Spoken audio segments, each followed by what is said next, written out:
Well, with that settled, we should be going now. I took the liberty of bringing along 2 bottles of spring water from Snezhnaya for you to enjoy. I do hope I get the chance to hear your impressions. Perhaps at our next meeting, yes? Indeed. I trust you would not overlook your commitment in the meantime.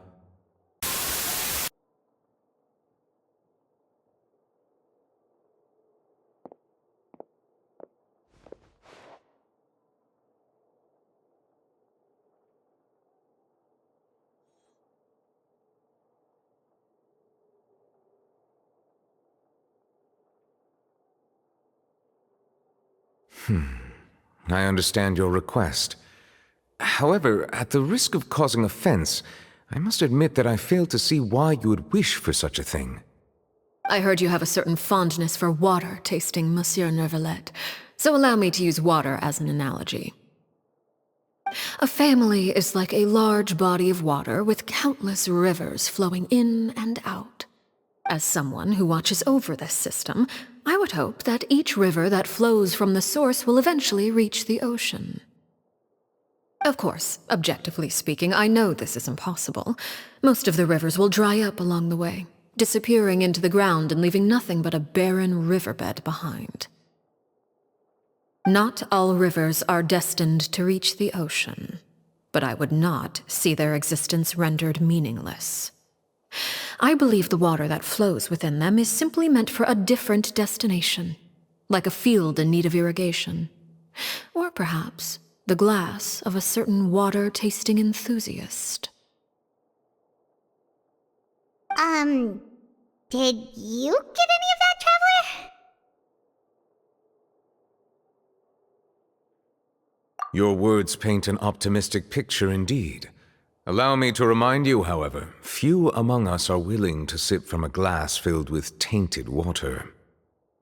It may have been tainted at one point in time, but not to worry.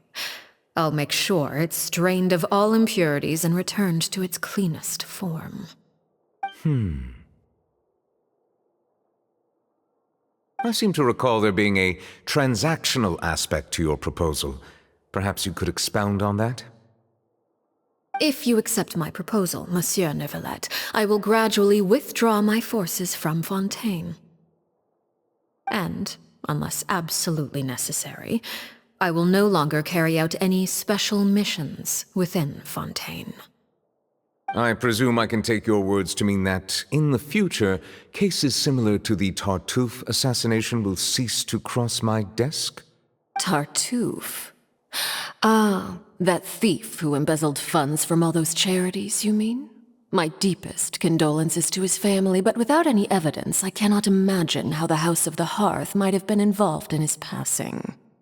Of course, if you accept my proposal, Monsieur Neuvillette, I'm sure certain measures could be taken to reduce the frequency of such troubles. You choose your words carefully indeed. In that case, I am inclined to accept your proposal. My thanks for your generosity, Monsieur Neuvillette. Well, with that settled, we should be going now. I took the liberty of bringing along 2 bottles of spring water from Snezhnaya for you to enjoy. I do hope I get the chance to hear your impressions. Perhaps at our next meeting, yes? Indeed. I trust you would not overlook your commitment in the meantime. All right, Traveler Paimon. Time to go.